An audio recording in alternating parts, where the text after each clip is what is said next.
نحمد ونصلي على رسوله الكريم أما بعد فأعوذ بالله من الشيطان الرجيم بسم الله الرحمن الرحيم يا أيها الناس اتقوا ربكم الذي خلقكم من نفس واحدة وخلق منها زوجها وبث منهما رجالا كثيرا ونساء واتقوا الله الذي تساءلون به والأرحام إن الله كان عليكم رقيبا صدق الله العظيم رب اشرح لي صدري ويسر لي امري واحلل عقدة من لساني يفقهوا قولي اللهم الهمنا رشدنا واعذنا من شرور انفسنا اللهم ارنا الحق حقا وارزقنا اتباعه وارنا الباطل باطلا وارزقنا اجتنابه آمین یا رب العالمین۔ سورہ نساء یہ چوتھی صورت ہے قرآن حکیم کی جس کا ہم اب اللہ کا نام لے کر آغاز کر رہے ہیں، اور قبل اس کے کہ سورہ مبارکہ کے مضامین پر آیات کے ذریعے سے ہم آگے بڑھیں، چند ابتدائی کلمات یا ابتدائی باتیں ہیں جن کو آپ اپنے پاس نوٹ کر لیجئے۔ جیسے کہ ہم پیچھے پڑھ کر آئے ہیں، خاص طور پر جب ہم نے سورہ بقرہ پڑھی اور پھر اس کے ساتھ ہم نے سورہ آل عمران پڑھی تو ہم نے دیکھا کہ صورتیں جو ہیں وہ باہم جوڑے کی صورت میں بھی قرآن حکیم کے اندر ہمیں نظر آتی ہیں، اور وہاں جو ہے ہم نے رسول اللہ صلی اللہ علیہ وسلم کی ایک حدیث کے تحت دیکھا کہ الظہرین رسول اللہ صلی اللہ علیہ وسلم نے ان دو صورتوں کو یعنی ملا کر بات سمجھائی تھی، تو یہ ہم نے وہ پڑھی تھی۔ اب یہ یاد رکھیے کہ سورۃ النساء اور اس کا جوڑا ہے آگے سورہ مائدہ، یہ دونوں صورتیں جو ہیں باہم آپس میں جوڑے ہی کی صورت میں یہاں پر ہمیں نظر آتی ہیں۔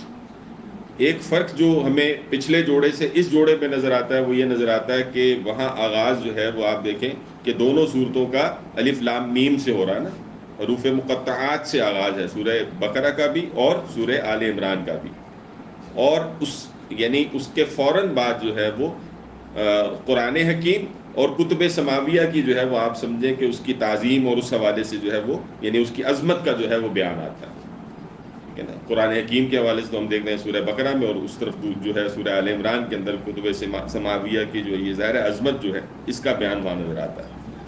جبکہ یہاں پر جب ہم دیکھیں گے اس جوڑے میں یعنی سورہ مائدہ اور سورہ نساء اور سورہ مائدہ کا جب جوڑا جب ہم دیکھ رہے ہیں تو یہاں براہ راست خطاب ہے، یہاں پر کوئی حروف مقطعات ہمیں نظر نہیں آتے، ٹھیک ہے۔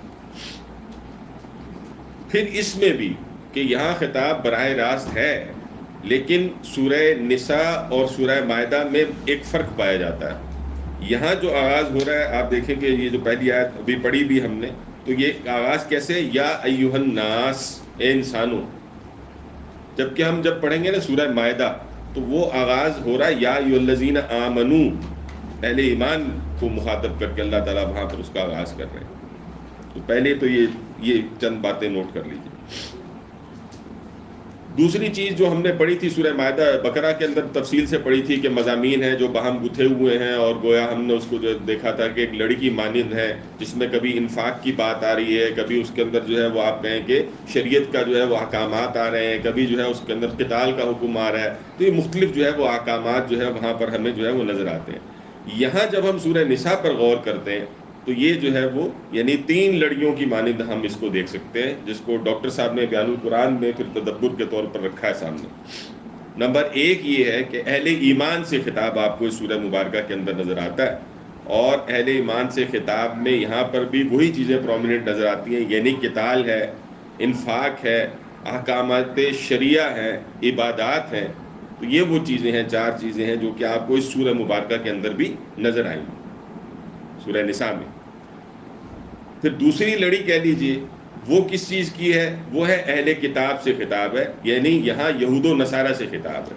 اب وہاں پر دیکھیں کہ وہاں پر یہ خطاب علیحدہ علیحدہ تھا، یعنی ہم جانتے ہیں کہ سورہ بقرہ کے اندر جو زیادہ خطاب ملے گا آپ کو وہ کس سے مل رہا ہے، وہ یہود سے مل رہا ہے، بنی اسرائیل جو ہے یہود سے خطاب، جبکہ آل عمران وہاں نصارہ سے خطاب زیادہ آپ کو نظر آتا ہے۔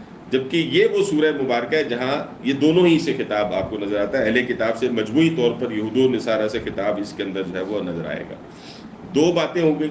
تیسری بات اس ضمن میں کہ یعنی اب یہ تیسری لڑی کہہ لیجئے وہ یہ ہے مضامین کے اعتبار سے جب ہم دیکھ رہے ہیں تو اس میں اس سورہ مبارکہ کا ایک بڑا حصہ، اس سورہ مبارکہ کا ایک بڑا حصہ جو ہے اس میں خطاب منافقین سے ہے، خطاب منافقین سے ہے۔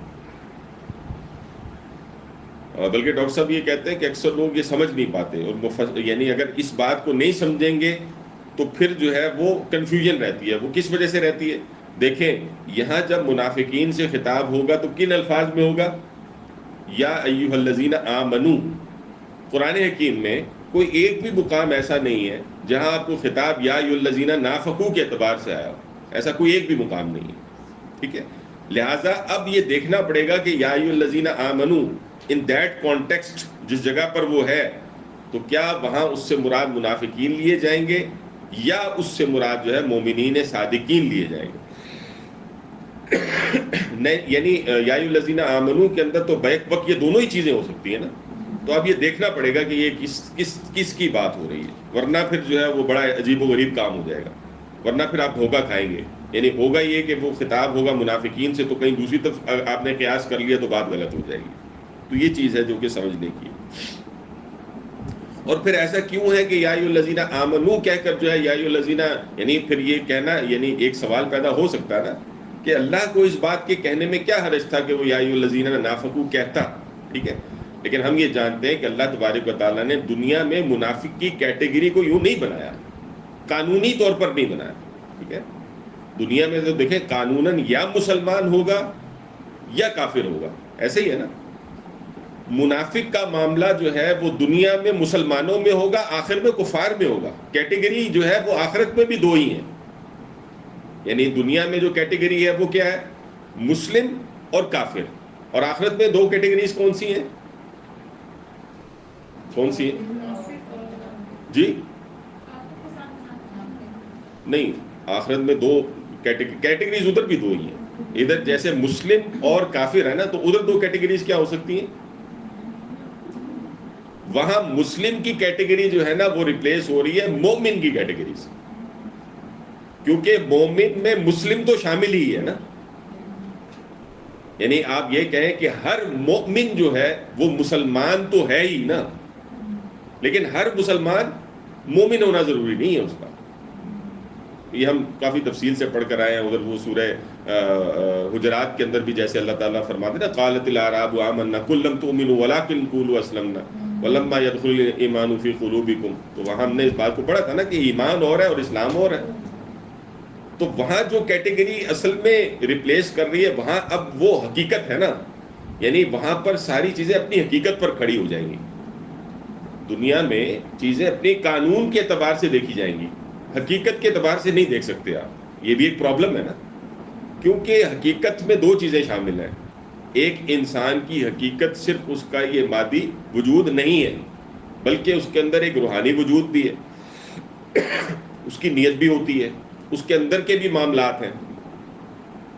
منافق تو ہے ہی وہ نا جو جس نے ظاہر میں جو ہے وہ لبادہ اڑا ہوا ہے مسلمانوں کا سا، لیکن حقیقت میں چیزیں کچھ اور ہیں. اب اس کا فیصلہ دنیا میں نہیں کوئی کر سکتا. دنیا میں آپ کسی پہ یہ فتویٰ نہیں لگا سکتے کہ تم منافق ہو. ایون آپ یہ دیکھیں کہ رسول اللہ صلی اللہ علیہ وسلم نے یا ہمیں جیسے ملتا ہے قرآن کے اندر بھی منافقین کی نشانیاں بیان کی گئی ہیں نا، لیکن منافقین کی نشانیاں کسی میں دیکھ لینے کے بعد بھی آپ اس کو قانوناً منافق ڈکلیئر نہیں کر سکتے. ایسے ہی ہے نا. تو آخرت میں یہ جو حقیقت پہ جب جا کے چیزیں کھڑی ہوں گی تو وہاں حقیقت کیا ہے اصل میں؟ وہاں ایمان حقیقت ہے. یعنی وہ والا مسلمان جس کا حقیقت میں جو کہ مسلمان بھی تھا، قانوناً بھی اس نے اسلام کو قبول کیا تھا، اور اس کے دل میں بھی حقیقت کے طور پر ایمان کی صورت میں وہ اسلام موجود تھا.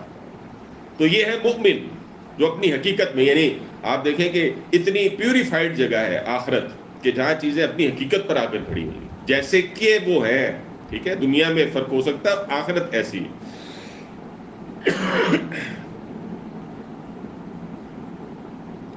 اور یہی معاملہ جو ہے نا کفار کا بھی ہے. یعنی کافر بھی جو ہے وہ دنیا میں جو ہے وہ یعنی اپنی حقیقت پر اس وقت تک تو ہے کہ جب تک، یعنی حقیقت تو ہے، ظاہر ہے قانون اس کی ایک اینٹیٹی ہے. ٹھیک ہے، لیکن دنیا میں بہرحال اس کے پاس ایک موقع ہے کہ وہ دوسری کیٹیگری میں فال کر سکتا ہے، اسلام لے آئے. لیکن آخرت میں ایک کافر تو وہ ہے جو کہ واقعتاً جس کی جان ہی کفر میں چلی گئی ہے. لیکن وہ منافق بھی جو کہ حقیقتاً جو ہے جس کے اندر جو ہے وہ ایمان موجود نہیں ہے یا ایمان کے پرابلمز ہیں، تو وہ بھی کیٹیگری کیا ہے؟ کفار کی کیٹیگری ہے۔ انجام کی کیٹیگری بھی ایسے ہی ہے نا، یعنی ایمان کا نتیجہ کیا ہے؟ جنت ہے، ایسے ہی ہے نا، لیکن کفر اور نفاق کا نتیجہ کیا ہے؟ جہنم ہے۔ اب یہ علیحدہ بات ہے کہ وہ جہنم میں پڑھ کر اس کے نفاق کو آپ سمجھیں کہ آگ سے دھو دیا جائے، ٹھیک ہے نا، وہ برن آؤٹ کر دیا جائے اس کے نفاق کو اتنا عرصہ، جتنا بھی اللہ چاہے، جتنا بھی اللہ عدل سے کام لے کر اس کے ساتھ جو بھی کرے معاملہ، تو پھر بالآخر وہ جو ہے جل گھس کے پہنچے جنت میں، تو آپ سمجھیں کہ وہ پھر اس کے اندر سے یہ شے نکال دی جائے گی۔ اب یہ ایک انسان کا اپنا فیصلہ ہو، اور یہ بڑی ہمت کی بات ہے کہ وہ دنیا میں مسلمان ہے اور آخرت پر چھوڑ رہا ہے اس چیز کو کہ آخرت میں آگ اس کو ایمان کے یعنی نتیجے میں جنت تک پہنچائے، تو بڑا خطرناک مسئلہ ہے۔ تو بہرحال یہ مجموعی باتیں ہیں جس کو یہاں سمجھ لینے کی ضرورت ہے۔ لہٰذا جب غور کیا جاتا ہے ان آیات کے حوالے سے، تو مضامین کے اعتبار سے ہم دیکھتے ہیں کہ یہ سورہ مبارکہ جو ہے یہ مدنی صورت ہے، اور اس کی 176 آیات ہیں، 176، جس میں 55 آیات ایسی ہیں جس میں روئے سخن جو ہے نا وہ مومنین اور مومنین صادقین کی طرف ہے، یعنی یا ایھا الذین آمنوا سے مراد وہاں پر جو ہے وہ سچے مومن، یہ مراد لی جائے گی۔ 37 آیات ایسی ہیں جو کہ اہل کتاب سے خطاب کرتی ہیں، ٹھیک ہے، یعنی اس میں یہود بھی ہیں اور اس میں نصارہ بھی ہیں۔ اور پھر ایک طویل خطاب آپ کو ان آیات میں نظر آتا ہے جو کہ 84 آیات بنتی ہیں، یعنی آپ دیکھیں نا 55 تھی، 37 تھی، 84 آیات ایسی ہیں جن میں خطاب منافقین سے ہے۔ اور منافقین بھی بہرحال دو طرح کے ہوتے ہیں، ایک طرح کا نہیں ہوتے۔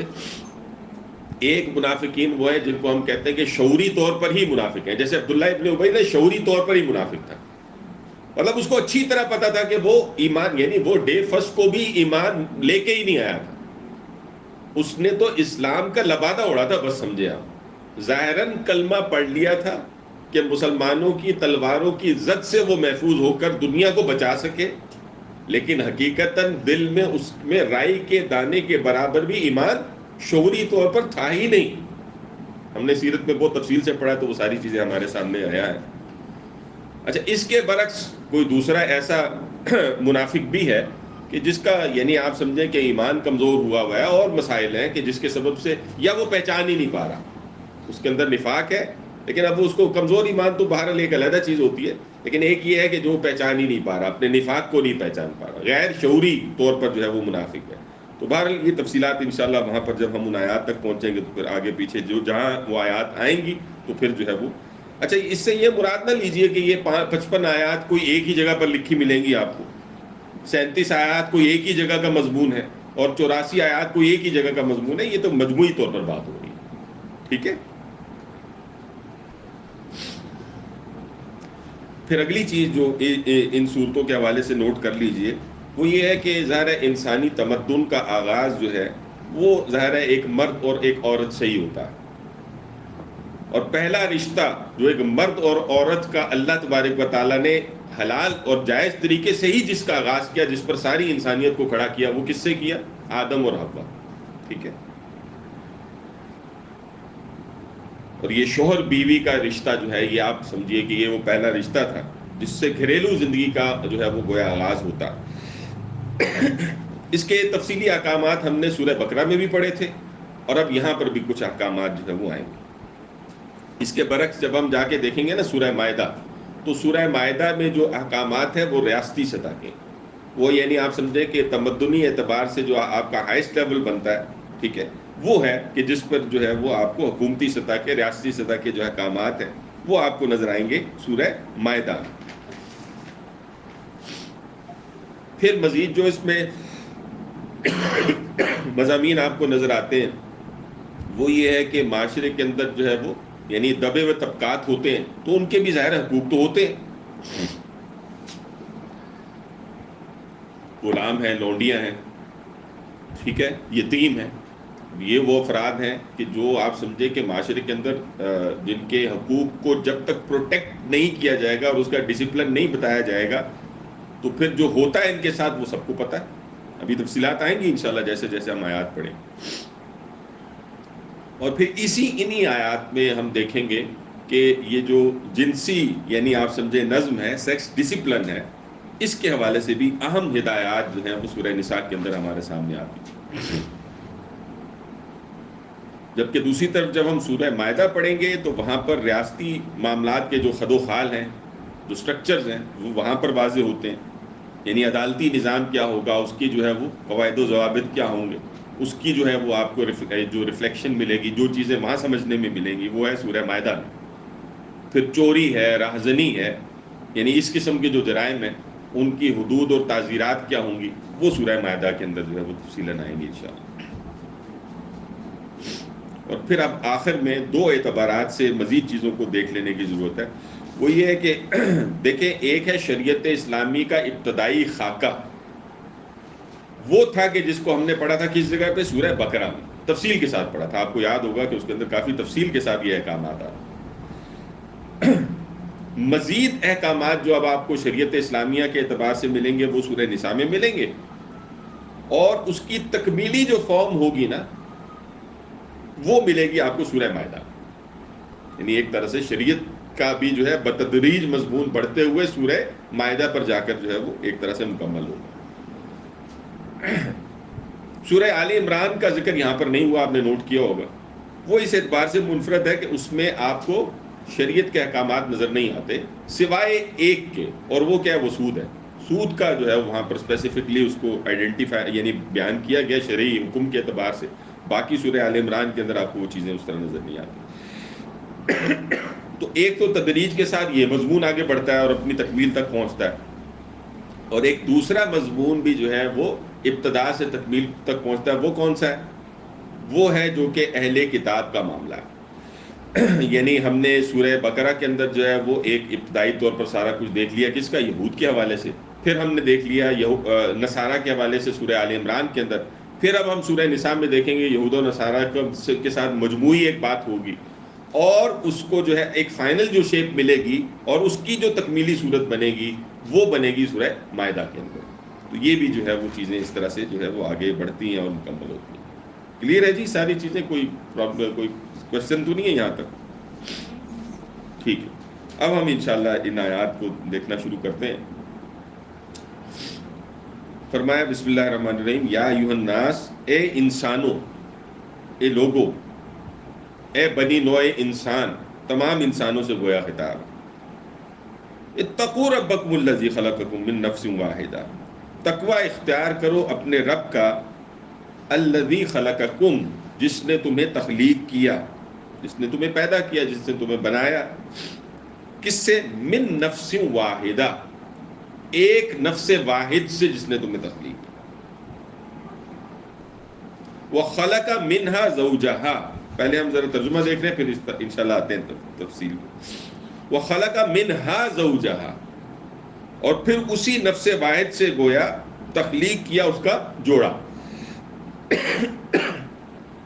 وبث منہما رجالا کثیرا ونساء، اور پھیلائے منہما یعنی ان دونوں سے، یعنی وہ جو جوڑا تھا اس سے کیا پھیلائے؟ رجالا کثیرا ونساء، مرد بھی، رجال مرد کو کہتے ہیں، یہ جمع کی صورت میں یہاں پر رجال، رجل کی جمع ہے نا رجال، کثیرہ بہت سے، ونساء اور عورتیں بھی.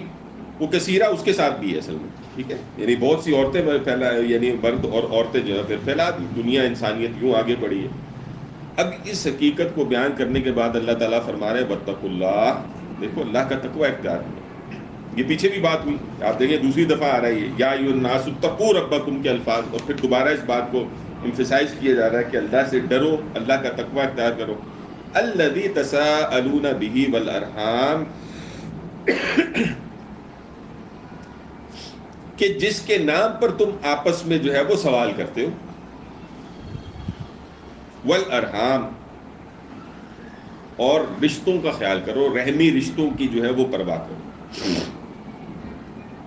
ان اللہ کان علیکم رقیبا، بے شک اللہ تعالیٰ جو ہے وہ تم پر رقیب ہے، نگہبان۔ تھوڑی سی چائے مل سکتی ہے جی؟ اصل میں نا کافی گلے کے اندر جو ہے نا وہ پرابلم پتہ نہیں کیوں آ رہی ہے۔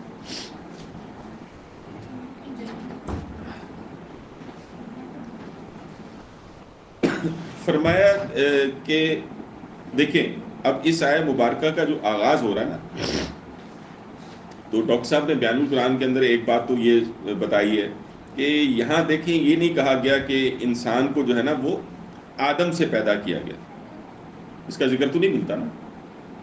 یہاں جو ذکر ملتا ہے کہ لوگوں اپنے رب سے ڈرو جس نے تمہیں تخلیق کیا، کس سے؟ ایک نفس واحدہ سے، ٹھیک ہے۔ اب اس سے نا مفسرین نے دو مطلب لیے ہیں، یعنی نفس واحدہ کا اور اس کے بعد کا وخلق منہا زوجہا، اور اس سے پھر اس کے زوج بنایا، جوڑا بنایا، اسپاؤس، ٹھیک ہے۔ تو حدیث میں تو اس کی صراحت ملتی ہے نا، حدیث میں جو صراحت ملتی ہے وہ کس اعتبار سے ملتی ہے؟ وہ اس اعتبار سے ملتی ہے نا کہ پہلے تو آدم علیہ السلام کی تخلیق ہوئی ہے نا، پھر ان کی پسلی سے گویا حضرت حوا کا جو ہے وہ معاملہ ہوا، حدیث میں اس کی وضاحت ملتی ہے، ٹھیک ہے۔ لیکن مفسرین نے جب اس کو دیکھا تو ایک تو یہ کہ آدم سے اس کا جوڑا، ٹھیک ہے، تو یہ تو وہ اس حدیث کے مطابق بھی ہو گئی بات، لیکن ایک دوسرا مطلب بھی لیا جاتا ہے، اور وہ مطلب لیا جاتا ہے کہ یعنی آدم کی نوع سے اس کا جوڑا، یعنی نوع کا مطلب یہ ہے کہ ہے تو یہ ہیومن بینگز ہی نا، مرد ہے یا عورت ہے، ٹھیک ہے، تو گویا یہ جوڑا بنایا ہے اللہ تعالیٰ نے، جن سے فرق ہے، ٹھیک ہے، لیکن ہے تو یہ ہیومن بینگ ہی نا، تو ان دیٹ سینس جو ہے یہ ایک دوسرا مطلب بھی جو ہے وہ لیا گیا۔ کلیئر ہے یہ بات یا نہیں؟ دیکھیں پہلا تو کلیئر ہے نا، یہ دوسرے والی جو ہے نا، یعنی جو رائے ہے وہ رائے یہ ہے کہ یہ جو کہا نا من نفس واحدہ وخلق منہا زوجہا، تو اس سے مراد جو ہے وہ یہ لی گئی ہے کہ یعنی نوع انسانی جو ہے نا وہ اصل میں اس کا آغاز جو ہے وہ جوڑے ہی سے ہوا ہے، ٹھیک ہے، اور وہ ہیومن بینگ کے تصور پہ ہوا ہے کہ وہ ایک مرد بھی تھا ایک عورت بھی تھی، تو یہ اللہ تعالیٰ نے اس طرح سے انسانیت کا آغاز کیا، نتیجہ ایک ہی ہے، نتیجے میں کوئی فرق نہیں ہے، ایک باریک سا فرق کہہ لیجئے بار، لیکن وہ جو پہلا والا مفہوم ہے نا وہ بہت زیادہ آپ سمجھیں کہ اس کو لیا گیا ہے، یہ دوسرا مفہوم تھوڑا سا فرق ہو جائے گا، لیکن پہلا والا مفہوم حدیث میں بھی ظاہر ہے اس کی صراحت ملتی ہے تو وہ زیادہ بہتر ہے۔ تو کہا کہ یہ جو نفس واحدہ ہے، یہ جو یعنی اگر ہم لیتے ہیں کہ حضرت آدم علیہ السلام، تو وخلق منہا زوجہا، اور اس سے پھر اس کا جوڑا پیدا کیا، ظاہر ہے اس جوڑے سے مراد حوا کے علاوہ تو کوئی اور نہیں ہے نا، اور پھر فرمایا وبث منہما، اور پھر ان دونوں سے، منہما ہے نا یہ تثنیہ ہے، یعنی یہ وہ جوڑا ہے زوجہا، یہ جو جوڑا ہے اس سے جو ہے وہ اللہ تعالیٰ نے پھیلا دیے، کیا کیے؟ رجالا کثیرا ونساء، بہت سے مرد بھی اور عورتیں بھی۔ اب اس بات سے سمجھایا کیا جا رہا ہے؟ اللہ تعالیٰ اس بات کو کہہ کے کہنا کیا چاہ رہا ہے؟ گویا تمام انسانیت کو ایک یونیفائڈ شے کے اوپر لے کر آ رہے ہیں کہ تمہاری حقیقت کیا ہے، اس کو پہچانو۔ اگر تم اپنی اصل کو اٹھا کر دیکھنا چاہو تو یہ یہودی ہو، نصرانی ہو، مسلمان ہو، یہ ہو، سب کچھ ہو، یہ تو اس کے بعد کی بات ہے نا۔ جو چیز تمہیں آپس میں ایک باہمی اخوت پہ کھڑا کرتی ہے، ٹھیک ہے، وہ کیا چیز ہے؟ وہ جو تمام انسانیت کا ایک جو ہے وہ رشتہ اخوت جو ہے وہ جو ایک انسان یعنی جو جس کے ذریعے سے پیدا ہوتا ہے، جس کا ریفرنس اگر کوئی دیا جا سکتا ہے تو وہ یہی ایک ریفرنس ہے، ٹھیک ہے۔ اب کوئی بدبخت اٹھے اور وہ کہے جی کہ ہم بندروں سے بنے ہیں، وہ تو پھر اس کا مسئلہ ہی فرق ہو جائے گا، لیکن قرآن جو بیان کرتا ہے اور جو ہمارے سامنے ہدایت ہے وہ تو یہ ہے کہ انسانوں ہی سے اس کی نسل آگے پھیلی ہے، اور اللہ تعالیٰ نے اس کو اس طرح سے گویا نسل انسانی کا جو ہے وہ آغاز ہوا۔ یہ کوئی چمپینزی کی جو ہے وہ آپ سمجھیں کہ ایوالوڈ فارم نہیں ہے انسان۔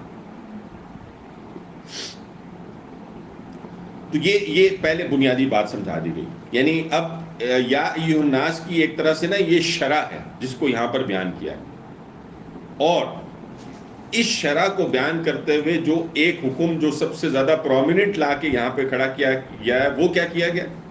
اتقوا ربکم الذی خلقکم من نفس، یعنی اس رب کا تقوی اختیار کرو۔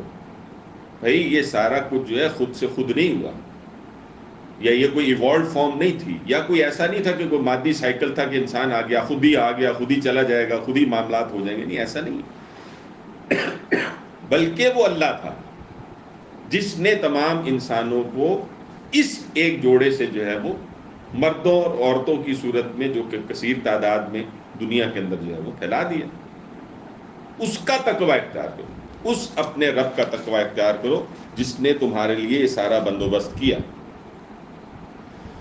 پھر کیا کہا؟ واتقوا اللہ، دیکھیں پھر دہرایا اس بات، اللہ کا تقوی اختیار کرو۔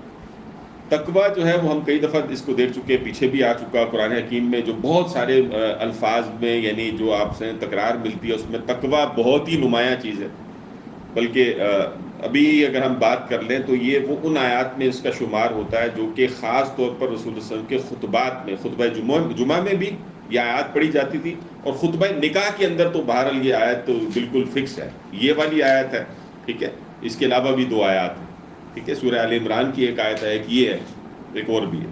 تو ان سب میں آپ کو بار بار جس چیز کی تکرار ملے گی نا وہ ہے تقوی، اپنے رب کا، اپنے اللہ کا تقوی اختیار کرو۔ اور وہ اللہ کون ہے؟ الذی تساءلون بہ، کہ جس کے نام پر تم آپس میں ایک دوسرے سے مانگتے ہو۔ کیا مطلب ہے؟ ایک فقیر بھی مانگتا ہے تو کیا کہتا ہے؟ بھائی اللہ کے نام پہ دے دو۔ یعنی ایک سوال کرنے والا جب کسی سے سوال کرتا ہے تو اگر اپنے سوال کی اہمیت بتانا چاہتا ہے کہ دو کسی کے نام پر، تو کس کے کہتا ہے؟ اللہ کے نام پہ دو، کیونکہ وہ تم بھی پہچانتے ہو، میں بھی پہچانتا ہوں کہ اللہ کون ہے، تو اس کا خوف کرتے ہوئے مجھے دو گویا اسی کا نام کی کوئی لاج رکھ لو، یعنی اس طرح کی بات ہو رہی ہوتی۔ اور یہی معاملہ جو ہے وہ آپ دیکھیے کہ یعنی آپ یعنی دیکھیں کہ یہ جو خاص طور پر یعنی اب میں نے نکاح کے ساتھ جیسے بات کی تو وہاں تو گھر ہے نا، تو گھر کے اندر جو ہے وہ تقوی کے بغیر تو معاملات نہیں چل سکتے۔ گھریلو جھگڑے جو ہوتے ہیں اکثر ان کی ریزالومنٹ ہو ہی نہیں سکتی اگر آپ تقوی بیچ میں سے نکال دیں۔ دیکھیں ایک شوہر اور بیوی گھر کے اندر ہے، وہ باہر جا کر جو مرضی رپورٹ کریں نا، کوئی روکنے والا ہے؟ یعنی آپ چلیں اسی سے اندازہ لگا لیں، طلاق جیسا ایک اتنا بڑا عمل ہے جو کہ ایک انسان کو یعنی باہمی ایک دوسرے کو جدا کر دیتا ہے۔ نکاح تو ایسا نہیں تھا نا، نکاح تو آپ نے پبلکلی کیا نا، سب کو پتا ہے۔ طلاق تو پبلکلی نہیں ہوئی نا، یعنی موسٹ آف دا کیسز طلاق کوئی پبلک چیز تو نہیں ہے، موسٹ آف دا کیسز تو ایسا ہی ہے نا کہ کسی مرد نے گھر کے اندر یہ کام کر دیا۔ اب اگر اس مرد کے اندر تقوی نہیں ہوگا اور اگر اس بیوی کے اندر تقوی نہیں ہوگا تو کیا یہ زنا کی فارم نہیں بن جائے گی کہ وہ اس کو چھپائیں کیونکہ وہ عمل ہو گیا؟ یہ تو ایک مثال ہے، ہر چیز میں ایسا ہی ہے۔ یعنی آپ دیکھیں نا خاوند بیوی کے جو جھگڑے ہوتے ہیں، مسائل ہوتے ہیں، اب اس میں جب آپ حل کرانے کی کوششوں کے اندر آئے ہوئے ہوتے ہیں تو کوئی کیسے حل کرے گا اگر اس میں تقوی نہ ہو تو؟ یعنی میاں بیوی کے اندر اگر تقوی کی روش نہیں پائی جاتی تو لاکھ جتن کر لیں، لاکھ کوششیں کر لیں، کیا وہ گھر بس سکتا ہے؟ نہیں بس سکتا، کبھی بھی نہیں بس سکتا، سوال ہی پیدا نہیں۔ دیکھیں محض قوانین چیزوں کو باندھ کے نہیں رکھتے، دنیا میں سارے رشتوں کا بھی یہی معاملہ ہے، ساری چیزوں کا بھی معاملہ یہ ہے۔ محض قانونی طور پر آپ چیزوں کو نہیں جکڑ سکتے، بیوی کے یہ قانونی حقوق ہیں اور شوہر کے یہ قانونی حق ہیں، آپ تقوی نکال دیں اس میں سے، پھر آپ ذرا اس کو پرفارم کر کے دکھائیں، یا پرفارم ہی نہیں کر سکتے۔ کیونکہ دیکھیں بہت ساری جگہوں پر آپ کو خاص طور پر جیسے اب میاں بیوی کو بہت ساری زندگی میں ہر موقع پر سیکریفائسز سے کام لینا پڑتا ہے نا۔ اگر وہ حقوق و فرائض کی وہ والی جنگ کھڑی کر دیں آپس میں تو کیا گھر چل سکتا ہے؟ لہٰذا وہاں پر جو ہے نا وہ تقویٰ، اللہ سے ڈرو، اللہ سے ڈرو. مرد کو اللہ سے ڈرنا چاہیے کہ وہ بیوی کے حقوق کو ادا کرنے کے اندر اپنی بھرپور کوشش کرے، تبھی کرے گا نا. اللہ سے ڈرے کہ اللہ تعالیٰ مجھ سے سوال پوچھے گا اگر میں نے اس کا حق نہ ادا کیا. اور بیوی بھی شوہر سے نہ ڈرے، اللہ سے تو ڈرے نا. یعنی دونوں کو اللہ سے ڈرنے کا حکم دیا جا رہا ہے. اچھا، اسی سے باہمی محبت بھی پیدا ہوگی. کیوں؟ وہ محبت بھی تو اللہ ہی نے کہا تھا نا کہ باہم ہونی چاہیے.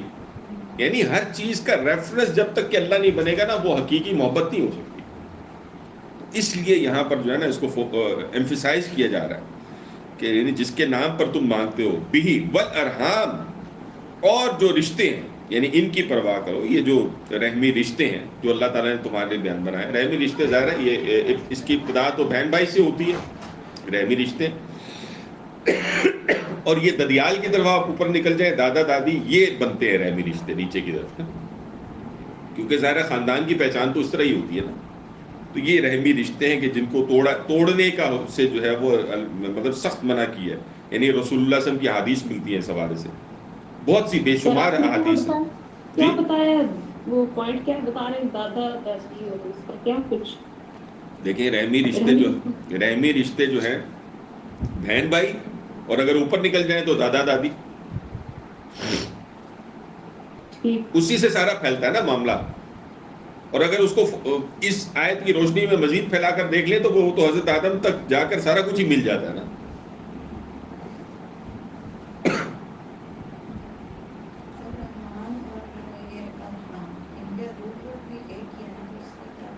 جی جی جی جی جی یہ رحم ہی سے ہے نا. جی جی جی جی جی جی یعنی اس میں یہی ہے نا کہ یہ رحمی رشتے وہ ہیں کہ جو یعنی آپ سمجھیں کہ جن کو توڑنے سے اللہ تعالیٰ نے منع فرمایا. یہ وہ خاص طور پر رحمت کے رشتے ہیں کہ جن کو اللہ تعالیٰ نے خود جو ہے وہ آپ سمجھے کہ پروٹیکشن دی ہے، دنیا میں بھی دی ہے. مثال کے طور پر ہم جانتے ہیں کہ مطلب وراثت کا جو معاملہ ہے اس کا تعلق کس چیز سے؟ وہ رحمی رشتوں سے ہے نا. مطلب ویسے تو دیکھیں نا حضرت یعنی جو دوسرے رشتے تھے جیسے کہ جی جی جی جی جی جی تو اس کے حوالے سے پھر بہت ساری حدیث ہیں، سب کا تو ہم ظاہرہ نہیں دیکھ سکتے، ایک دو کا ہم دیکھ لیتے ہیں یہاں پر معاملہ. جیسے کہ بخاری کے اندر جبیر بن مطعم رضی اللہ تعالیٰ عنہ سے جو ہے ایک حدیث مروی ہے، اور جس میں رسول اللہ صلی اللہ علیہ وسلم یوں فرماتے نظر آتے ہیں، اور یہ بخاری میں نقل ہوئی ہے کہ رشتہ داری کو توڑنے والا جنت میں نہیں جائے گا. اس کو توڑنے سے کیا مراد ہے؟ توڑنے سے مراد یہ نہیں ہے کہ ایک انسان کسی سے ملتا نہیں ہے. یعنی بسا اوقات ہوتا ہے نا کہ کچھ رشتوں کے اندر آپ کو پتا ہے کہ اگر آپ ملیں گے تو مسائل بھی ہیں، ٹھیک ہے، لیکن یہ کہ ایک یہ ہوتا ہے کہ آپ نے بالکل ہی قطع تعلقی کر لیے.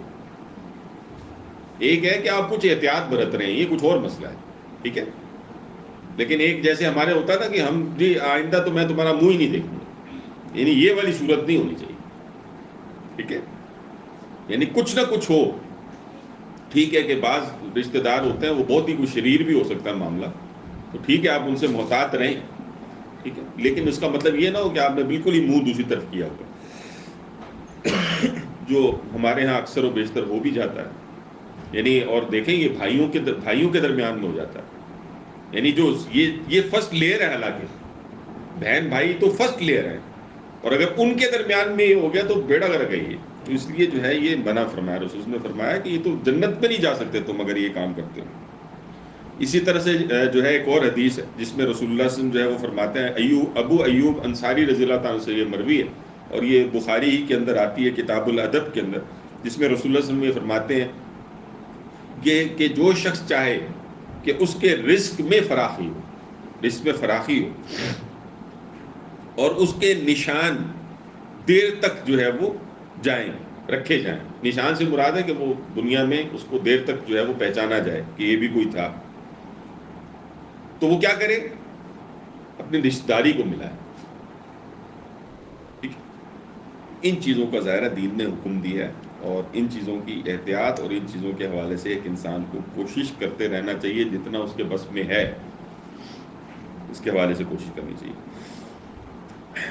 اور کہا ان اللہ کان علیکم رقیبا. تو یہ ہے جو کہ اصل میں تقویٰ کو 2 دفعہ پیچھے دہرایا, یہاں اس کی اب اسپرٹ بتا دی گئی ہے, روح بتا دی ہے. تقویٰ کیوں اختیار کرو؟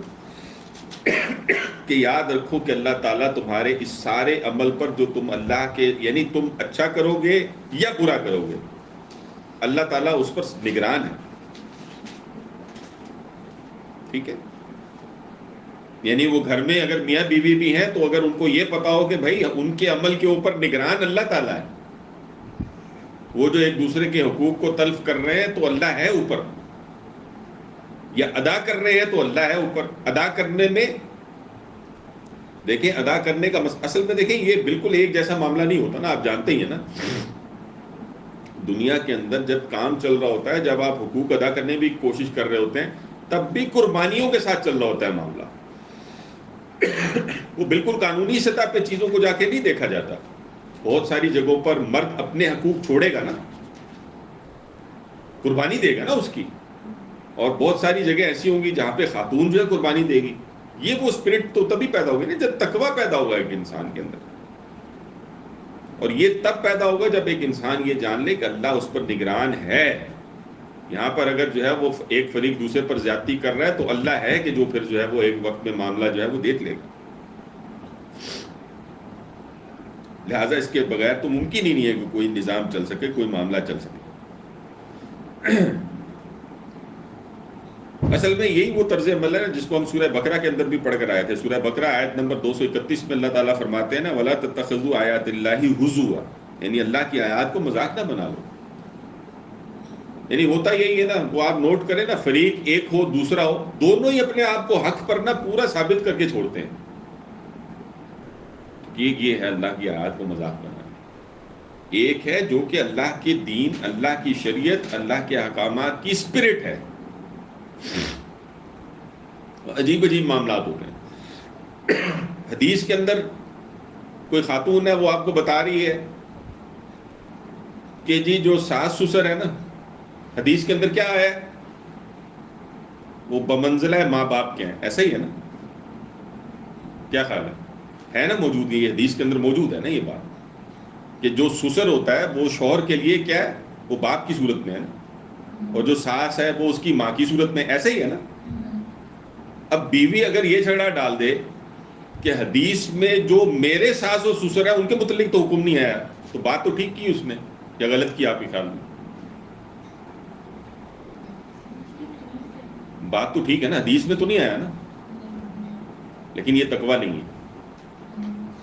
کیوں؟ اور یہ آیات کا مذاق اڑانا. کیوں؟ دیکھیں اللہ تبارک و تعالیٰ نے جس کا حق تلف ہو سکتا تھا اس کو پروٹیکٹ کیا. بھائی یہ تو آئی ہے تو یہاں تو والدین تھے اس کے, تو یہ تو شوہر کے حق کے ساتھ ان کے حق کو بھی ادا کرنے کے اس کے اندر اپنا رول پلے کرے گی. اس کو اتنا زیادہ پریشانی کی ضرورت نہیں تھی. اور اللہ نے قربانی کا جذبہ ایک خاتون کے اندر رکھا ہے, وہ ایک جگہ پہ جا کے ڈھلتی ہے اور معاملات کو کرتی ہے, تو اللہ تعالیٰ نے اس کے اندر یہ ساری جو ہے وہ فلیکسیبلٹی رکھی ہے. لہٰذا اللہ کو یہاں کہنے کی ضرورت بھی نہیں تھی نا, چونکہ مرد کا آنا جانا نہیں ہوتا بیوی کے گھر یعنی سسرال کی طرف اتنا, خاص طور پر اگر وہ فیملی بھی کوئی اور ہو نا, چلے کوئی خالہ کی بیٹی تھی تو بات فرق ہو جائے گی, لیکن یہ کہ اگر وہ فیملی فرق ہے تو آپ سمجھیں گے وہ تو بعض دفعہ داماد جو ہوتے ہیں وہ سالہ سال کوئی عید پہ جائیں گے تو چلے جاتے ہیں, کوئی ایسے ہی ہوتا ہے. ٹھیک ہے, تو اب وہاں پر اس کو ایمفیسائز کر کے حدیث اس لیے نمایاں کر رہی ہے کہ بھائی وہ تمہارے ماں باپ ہے, خیال کرو. یہ ایسی بات ہے. یا آپ دیکھیں یہ مذاق اڑانا اسی طرح ہی ہوتا ہے. اب دوسری طرف دیکھیں قرآن حکیم میں یعنی جو ایمفیسائز کیا گیا ہے وہ اولاد کے حقوق کو کیا گیا یا والدین کے حقوق کو کیا گیا؟ جی اب یہاں کیوں ایسا ہے؟ جی نیچرلی پیرنٹس اپنے اولاد کے حقوق پورا کرنے کے لیے اللہ تعالیٰ نے ان کے اندر پوٹینشیل بھی رکھ دی ہے. یعنی وہ ان کو تکلیف میں دیکھتے ہیں تو ان کا ویسے ہی دل جو ہے نا اس پہ پسیج جاتا ہے, معاملات کرتے ہیں. خود 2 وقت کی روٹی اگر ان کو چھوٹ بھی جائے تو اولاد کے لیے وہ خیال کرتے ہیں. ٹھیک ہے, یہ اولاد ہوتی ہے کہ جو ان کا خیال نہیں کر پاتی. لہٰذا وہاں پر اٹھا کے اب کوئی کہے جی نہیں قرآن کے اندر تو اولاد کے حقوق اس طرح بیان ہی نہیں ہوتے, تو پھر یہ ہے آیات کا مذاق اڑانا. آپ سمجھ رہے ہیں یہ بات؟ تو یہ ہے وہ اصل چیز جو کہ تقویٰ ایک انسان کے اندر پیدا کر سکتا ہے. یہ آپ کو اس کو اگر آپ اس کو جو ہے نا اس طرح فقیہانہ انداز میں دیکھنے کی کوشش کریں گے نا تو بیڑا غرق کر دیں گے. اور یہی ہوا ہے ہمارے معاشرے میں. اصل میں ہمارے معاشرے کے اندر گھروں کے ٹوٹنے کی اکثر و بیشتر وجوہات آپ جا کر اٹھا کر دیکھیں گے نا وہ یہی ہے. وہاں اللہ کا تقویٰ ہی نہیں یا اللہ ہی نہیں. ٹھیک ہے, یعنی جہاں یا تو ایسا ہے کہ اللہ اور اس کے رسول کا نام ہی نہیں ہے, خاندان ہی اتنے کوئی ماڈرنائز ہیں, لبرل ہیں, سیکولرز ہیں, یا ایسے ہیں جہاں پہ اللہ اور اس کے رسول کا نام ہی نہیں ہے. تو وہاں تقویٰ کیسے آئے؟ وہاں کا مسئلہ یہ ہے. لیکن یہ جو میں نے آپ کو دوسری والی چیز بتائی ہے, یہ جو خطرناک چیز ہے, یہ تو مذہبی گھرانوں کا مسئلہ ہے. اصل یہ وہ مذہبی خواتین ہیں, یہ وہ مذہبی شوہر ہیں کہ جن کے پرابلمز ہیں. یہ وہ ہر ایک ہی سمجھ رہے جی ہم نے تو قرآن میں یہ پڑھا ہے, ہم نے یہ تو بھائی آپ ان ٹوٹل قرآن کو سمجھے تو صحیح, قرآن کیا کہہ رہا, حدیث کیا کہہ رہی ہے. ورنہ اگر آپ الفاظ کی جنگ میں پڑھیں گے نا جا کے قرآن کے ساتھ, تو پھر وہ آیت یہ وَلَا تَتَّخِذُوا آیَاتِ اللَّهِ ہُزُوًا ہی کا جو ہے مسئلہ بنے گا. پھر دکھائیں گے, میں بھی لا کے دکھاؤں گا, آپ بھی دکھائیں گے. میں کہتے ہیں مرد, میں سے مراد ہے مرد بھی دکھائے گا, عورت بھی دکھائے گی, میرا حق یہ اور تیرا حق یہ. اس طرح نہیں کام چلتے. سمجھ گئے بات یہ؟ تو یہ بڑی امپورٹنٹ بات ہے جو کہ یہاں پہ سمجھنے کی ضرورت ہے, اور جو دین ہمیں اصل میں سمجھاتا ہے. اور یہ تب تک حل نہیں ہوتی جب تک کہ ان اللہ کان علیکم رقیبہ کی کیفیت پیدا نہیں ہوتی. اور یہ وہی ہے جس کو سورہ نہیں, وہ حدیث جبرائیل کے اندر بھی بیان کیا نا, وہ جو احسان کے درجے میں بات کی ہے کہ تم اس کو جو ہے وہ گویا تمہاری حالت یہ ہو کہ جیسے کہ تم اللہ کو دیکھ رہے ہو, اور اگر تم یہ نہ کیفیت اپنے اندر پا سکو تو کم سے کم اتنا ہو کہ اللہ تمہیں دیکھ رہا ہے. تو یہ کیفیت جب تک ایک انسان کے اندر پیدا نہیں ہوتی, اللہ کا تقویٰ پیدا نہیں ہوتا, تو پھر ایک انسان جو ہے وہ صحیح روش پہ نہیں آ سکتا. سمجھتا پھرے کہ قرآن کا میں نے پکڑا ہوا ہے جی, پورے قرآن کو پکڑا ہوا ہے, حدیث کو پکڑا ہوا ہے. اس نے کسی اور ہی قرآن کو پکڑا ہے, اس نے کسی اور ہی حدیث کو پکڑا. یہ بڑی امپورٹنٹ بات ہے, یہ آپ سمجھیں کہ یہ وہ اس کا پیوٹل پوائنٹ ہے, یہ اس کی اصل شے ہے. اس کو چھوڑیں گے بیڑا غرق ہے. جی جی کیجیے.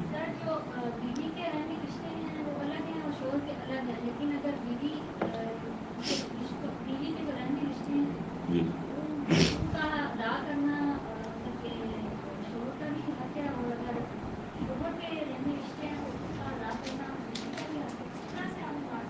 دیکھیں, پہلی بات تو آپ ڈسپلنس کو سمجھیں نا تو سمجھ میں آئے گی. اللہ تعالیٰ نے نا بیک وقت دو اطاعتوں کو نا نہیں رکھا, اپنی بھی نہیں رکھا, کیونکہ اگر دو اطاعتیں رکھی جائے نا تو دو اطاعتیں ہو نہیں سکتی ہیں. سر اور کیسے ہوگی آپ مجھے بتائیں. یعنی ایک جگہ پر, یعنی مثال کے طور پر یہ ادارہ ہے, اس ادارے کے دو ہیڈز بن جائیں بالکل ہی برابر آ کر, تو آپ اس ادارے کو لے کے چل سکتے ہیں؟ ممکن نہیں ہے نا. کیسے کریں گے وہ؟ آپ کو پتہ کیسے چلے گا کہ میں نے اس کی بات مانی ہے, اس کی بات ماننی ہے؟ ٹھیک ہے, یہ تماشے دیکھے ہم نے. مطلب مثال کے طور پر وہ ایک میرے دوست ہیں, وہ ادھر پیمرا میں ہوتے تھے, تو ایک وقت ان کا گزرا جس میں جو ہے نا وہ چیئرمین کا فیصلہ نہیں ہو پاتا تھا.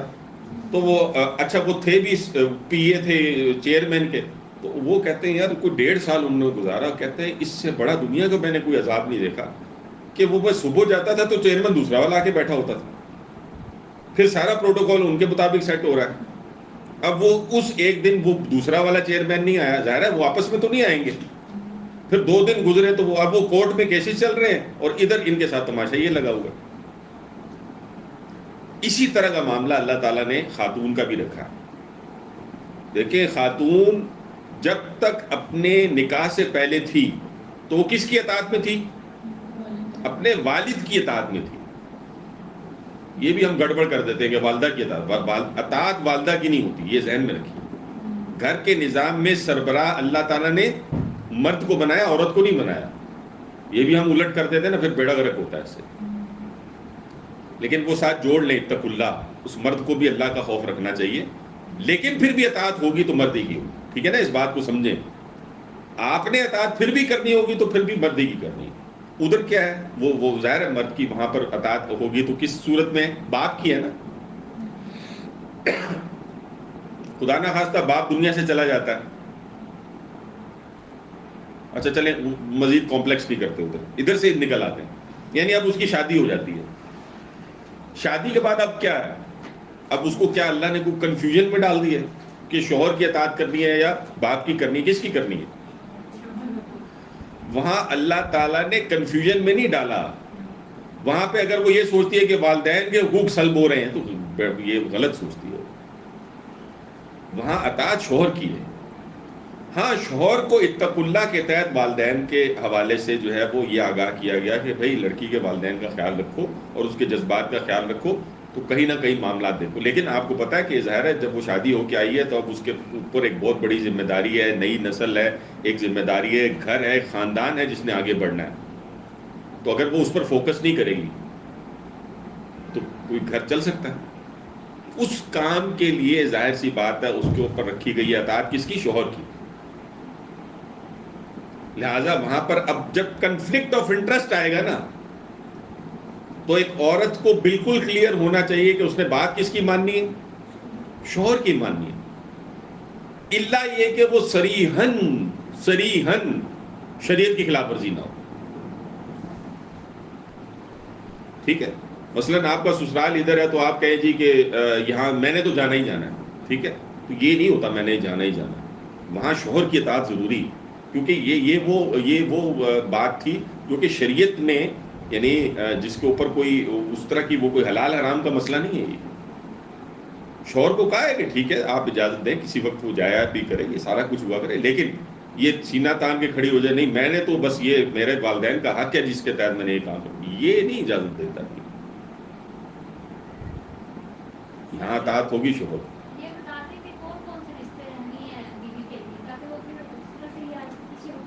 بتایا نا بہن بھائی ہیں، جی جی، اور جو ان کے ددیالی بن جاتے ہیں آگے، جی جی،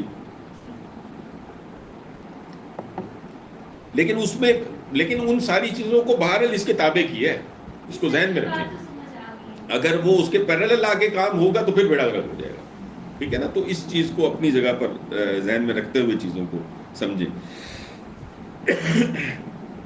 سر رحمی رشتوں میں صرف یعنی چچا پھپھی اور یہ آئیں گے اور بہن بھائی آئیں گے، جی جی جی جی جی جی ماں کی سائڈ کے رشتے نہیں ہیں؟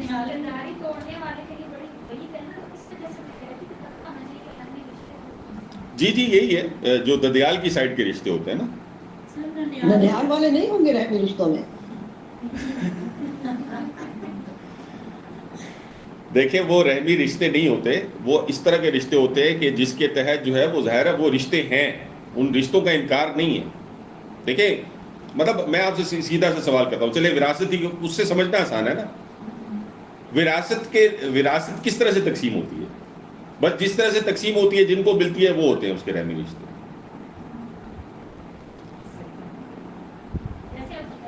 جو کہ میاں بیوی کے فرق ہوتے ہیں نا، میں کہہ رہا ہوں فرق ہوتے ہیں، لیکن اس فرق میں جس طرح کا ڈسپلن دین بتاتا ہے اس ڈسپلن کے تحت چلنا ہے، بس اس کو سمجھیں۔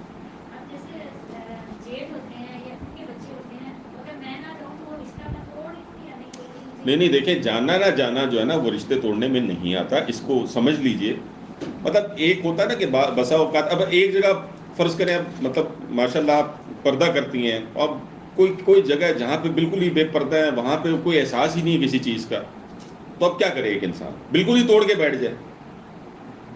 نہیں یہ نہیں کرنا چاہیے، ہاں ٹھیک ہے کبھی کبھی چلے جائیں احتیاط کے ساتھ جائیں اور بس تھوڑی دیر بیٹھے جس طرح سے، یعنی اب اس کو تو مینیج کرنے والی بات ہے، تو بس اس قدر ہے۔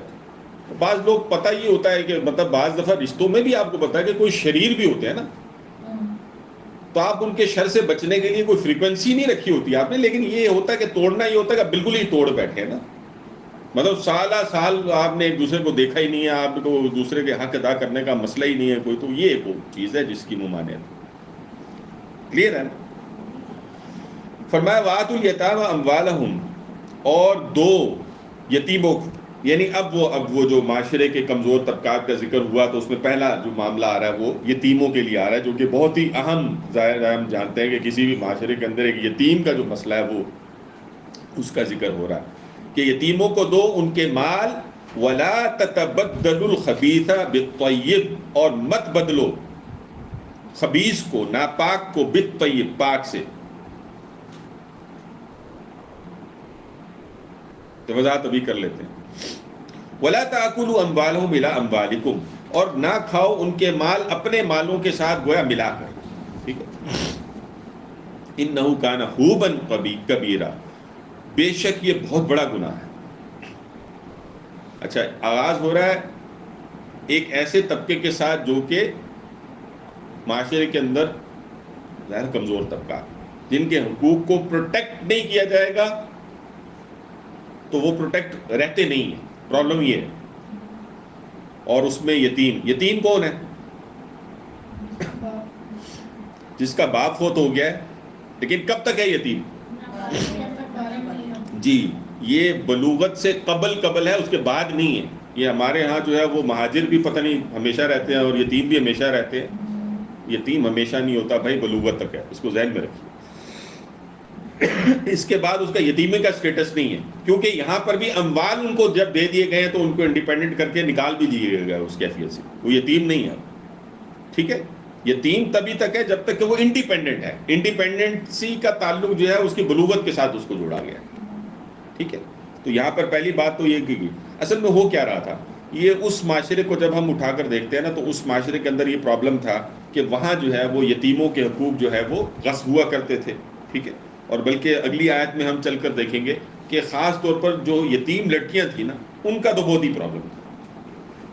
یعنی ان کے حوالے سے تو ان کے حق جو ہے بہت ہی زیادہ مار لیے کرتے تھے. تو ایک حدیث انشاءاللہ پیش کریں گے, لیکن وہ وہاں چل کے چلیں, اگلی آیت میں پیش کرتے ہیں. اس آیت میں جو ہم مجموعی طور پر بات کو دیکھ رہے ہیں وہ یہ ہے کہ پہلی بات اللہ تعالیٰ نے کہا ہے کہ یتیموں کے مال جو ہے ان کو جو ہے وہ دو. یعنی جب وہ بلوغت کو پہنچ جائیں اب کوئی ریلیکٹنسی نہیں ہونی چاہیے. ہاں, اس میں پھر مزید وضاحتیں کچھ ملتی ہیں, وہ حدیث میں یا اس کی وضاحتیں ہوتی ہیں. یعنی بعض دفعہ ایسا ہوتا ہے کہ ایک انسان بالغ تو ہو جاتا ہے لیکن ابھی ذہنی طور پر اتنا میچور نہیں ہے. مال آپ نے اس کو دیا تو اس کا وہ بیڑا گرک کرے گا, ایسا ہو جاتا ہے نا.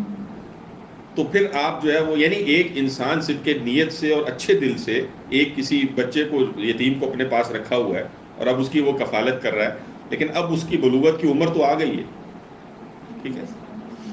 لیکن ابھی وہ یہ سوچتا ہے کہ نہیں بھائی, ابھی اگر میں نے اس کے حوالے کیا نا تو اس کی ٹریننگ کی ضرورت ہے, یہ تھوڑا سا بہتر ہوگا ذہنی طور پر, تو پھر اس کے ساتھ یہ معاملہ کیا جائے. یہ بالکل ایسا ہی ہے کہ نکاح تو جو ہے وہ بلوغت کے ساتھ ہو سکتا ہے نا, کوئی مسئلہ تو نہیں ہے اس میں, ہو سکتا ہے. لیکن بسا اوقات پیرنٹس ڈیسیژن لیتے ہیں نا کہ ابھی نہیں کرنا چاہیے. وہ کیوں کرتے ہیں؟ وہ سمجھتے ہیں نا کہ ابھی ذہنی طور پر یہ تھوڑا سا بہتر ہو جائے تو پھر ہم کرتے ہیں. یعنی اس میں وہ والے فیکٹرز تو باہر نہیں ہونے چاہیے کہ وہ جو مال والے چکر ہوتے ہیں نا کہ مطلب ابھی تو یہ کماتا نہیں ہے تو یہ نہیں, وہ تو اللہ تعالیٰ خود اس کی ضمانت لیتا ہے, وہ علیحدہ بات ہے. ٹھیک ہے. وہ لیکن یہ کہ کم سے کم اتنا تو ہو کہ وہ ان ذمہ داریوں کو اٹھانے کی سمجھ تو رکھتا ہو نا, رکھ سکے. ٹھیک ہے. یہ بھی ہم بعض دفعہ بڑے جذباتی ہو جاتے ہیں کہ جی جب یہ ایسا ہو جاتا ہے تو وہ خود ہی اس کے اندر کوئی آ جاتی ہے ایسی صلاحیت, تو آ بھی جاتی ہے. لیکن بالعموم جو ہے نا وہ اس کی کوشش کرنی چاہیے کہ تھوڑا سا, مطلب یا تو آپ سمجھ دیں پیچھے سے ٹریننگ کرتے آ رہے ہیں, اب آپ نے جو ہے وہ آپ چیزوں کو سمجھ لیا تو پھر یہ کر لیں. ٹھیک ہے. تو یہ چیز ہے کہ جس کے حوالے سے کہا جائے کہ اموال ان کو دو. اور ولا تتبدلوا الخبیث بالطیب, اور ناپاک کو, حرام کو جو ہے وہ طیب سے جو ہے وہ مت ملاؤ. یہاں جو ہے نا, یہاں خبیث کو حرام بھی سے بھی تعبیر کیا گیا ہے اور طیب کو حلال سے بھی تعبیر کیا گیا ہے. کیا مطلب؟ یعنی اب اس کا مطلب یہ ہوگا تمہارے لیے کیا حلال تھا, جو تمہارا تھا وہ تمہارے لیے حلال تھا نا, ایسا ہی ہے نا. اور جو یتیم کا مال تھا وہ تمہارے لیے حلال تھا یا حرام تھا؟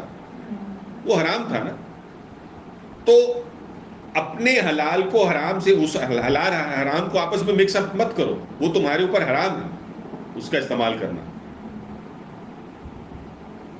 ٹھیک ہے. باقی ریفرنس دیکھ لیجئے گا, سورہ بقرہ آیت نمبر 220 پڑھی تھی کہ اصلاح کی نیت سے کیا جا سکتا ہے. وہ تو صحابہ کرام کے درمیان میں یعنی آیات جب نازل ہوتی ہیں تو اتنا زیادہ پریشانی بن گئی تھی نا کہ وہ تو ہنڈیاں بھی انہوں نے علیحدہ کرنا شروع کر دی تھی. یعنی یہ یتیم کی علیحدہ پکا رہے ہیں اور اپنی علیحدہ پکا رہے ہیں, تو اللہ تعالیٰ نے پھر وہاں پر بتائی تھی نا بات کہ یہ بھائی یہ مراد نہیں, مطلب اللہ سے ڈرتے رہو, اور اس ڈرتے ہوئے اگر تم ملا بھی لیتے ہو تو اللہ تعالیٰ کو اس میں کوئی پریشانی نہیں. یعنی بسا اوقات ایسا بھی ہے نا کہ ایک بندہ جو ہے وہ مطلب فرض کریں کہ خود ہی جو ہے غریب ہے، اب یتیم ہے، اس کا مال ہے، کہ اب وہ کیسے کرے، اس کی کفالت میں بھی اس کو مسئلے پیش آ رہے ہیں، تو اب اس کا مال نہیں خرچ کرے گا تو پھر اس کی جو ہے وہ کفالت کا بھی ایک مسئلہ ہے، اور خود بھی نہیں چل پا رہا اس کے ساتھ. تو ایسی چیزوں کو اللہ تعالیٰ یہاں پر پکڑ نہیں کرتا، یہاں پر اللہ نے آسانی رکھی ہے. اگر وہ اس میں سے لے رہا اللہ سے ڈرتے ہوئے تو پھر اس میں نہیں کوئی پریشانی کی بات. لیکن ایک یہ ہے کہ خود بھی ویل آف ہیں تو پتہ چلے جی اپنی جو ہے تجوریاں بھرنے کے لیے اور اپنے کمفرٹ کے کو حاصل کرنے کے لیے اب اس کو بھی اڈاپٹ کر لیں، وہ ہے کہ جس کی ممانعت یہاں پر آ رہی ہے. اور فرمایا کہ وَلَا تَأْكُلُوا أَمْوَالَهُمْ إِلَىٰ أَمْوَالِكُمْ إِنَّهُ كَانَ حُوبًا كَبِيرًا.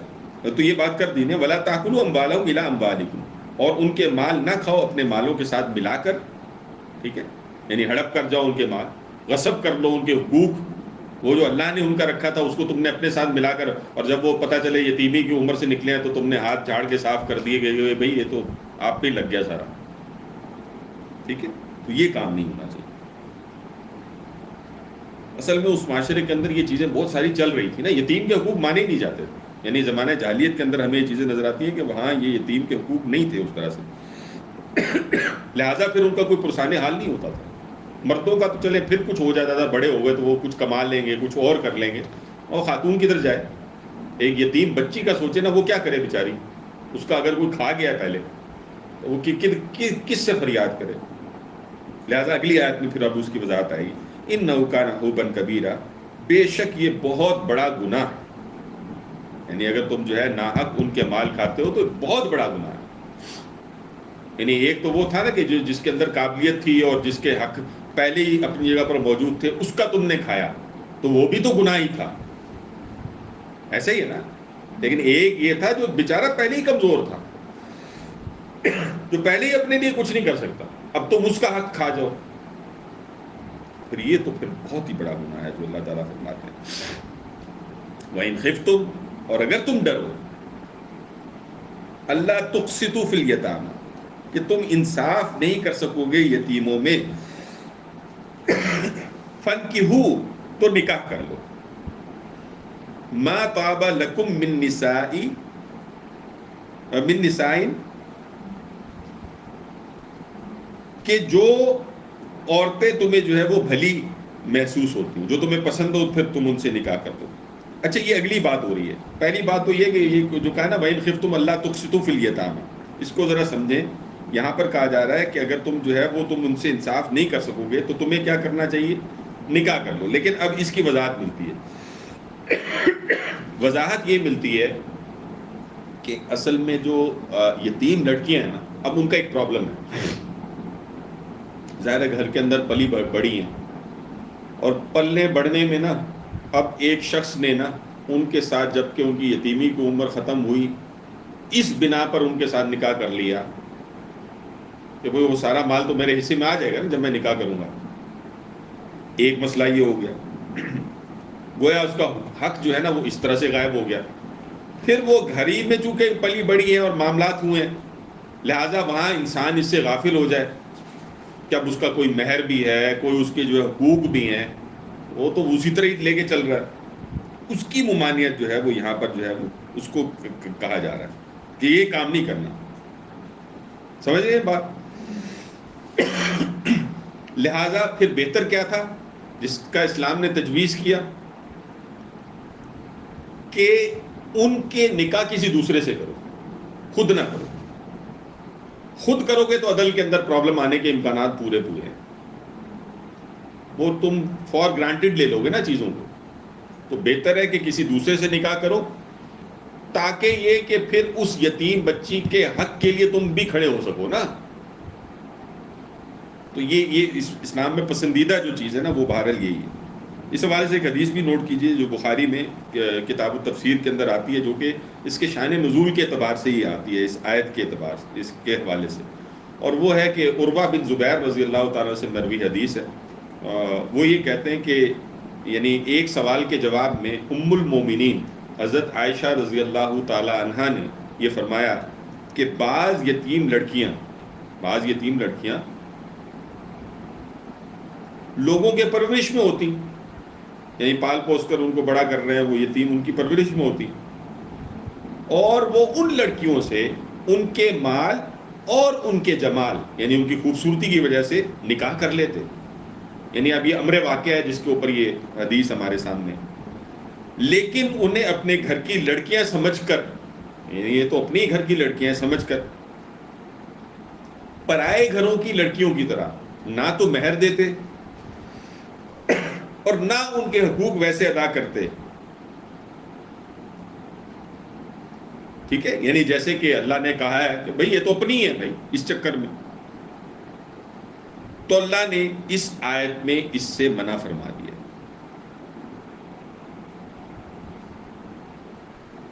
کہ ایسا کرنے سے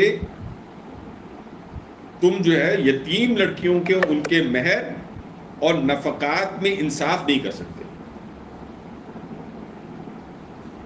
تو ان کے علاوہ پھر دوسری عورتیں جو تمہیں پسند ہو ان سے نکاح کرو, اور جو تمہیں پسند ہو تو ان سے نکاح کر لو. تو وہ دو دو بھی ہو سکتی ہیں, چار تین تین بھی ہو سکتی ہیں, چار چار بھی ہو سکتی ہیں. وہ آگے آ رہی ہے بات کہ یعنی نکاح کے حوالے سے اب یہ بتا دی. وہ تعدد ازواج کا ذکر اب اس آیت میں قرآن حکیم میں جو ریفرنس ملتا ہے یعنی ایک سے زائد نکاح کرنے کے حوالے سے وہ اس آیت کے اندر ملتا ہے کہ کیا کرو, فَانْكِحُوا مَا طَابَ لَكُم مِّنَ النِّسَاءِ مَثْنَىٰ وَثُلَاثَ وَرُبَاعَ, کہ پھر جو عورتیں تمہیں بھلی محسوس ہوتی ہیں, یعنی ان یتیم لڑکیوں سے نکاح نہ کرو, بلکہ جو عورتیں تمہیں بھلی محسوس ہوتی ہیں ان میں سے دو دو سے, تین تین سے, چار چار سے جو ہے وہ نکاح کرو. یہ ترجمہ ایسے ہی ہوتا ہے اس کا, ٹھیک ہے, دو دو تین تین چار چار. لیکن اس سے مراد یہ نہیں ہے دو دو تین تین چار چار, یہ وہ ایک امام ظاہر ہے, مطلب انہوں نے تو خیر ان کو جمع ہی کر دیا, وہ پھر بڑے عجیب گڑبڑ ہو جاتی ہے. یعنی دو دو کا مطلب پھر چار ہو جاتا ہے, اور تین تین کا مطلب چھ ہو جاتا ہے. اب آپ اس کو جمع کرتے جائیں, اور چار چار 8 ہو کر ملا کے 18-20 بن جائیں گی, جو بھی کوئی بنے گی. تو یہ نہیں ہے, بلکہ یہاں پر جو ہے اس بات کی وضاحت بھی ہو گئی کہ تعدد ازواج کی اجازت ہے. پہلی بات تو یہ یعنی بتا دی گئی ہے, ٹھیک ہے. اور یعنی کسی مسلمان خاتون کے زیبا نہیں ہے کہ وہ کسی شوہر کو اس سے ناراضگی کا اظہار کرے یا اس سے جھگڑے اس بات پر کہ تم دوسرا نکاح نہیں کر سکتے. ایک ناپسندیدگی کی ظاہر سی بات ہے کہ عورت کے اندر اللہ نے رکھی ہے, وہ تو ہوتی ہی, یعنی اس کو بات اچھی لگے گی تو نہیں, یہ تو ایسا ہی ہے. وہ ہمارے ہاں یہ بھی کہتے ہیں نہیں اجازت کی ضرورت ہوتی ہے, تو آپ مجھے بتائیں کوئی اجازت بھی دے گی؟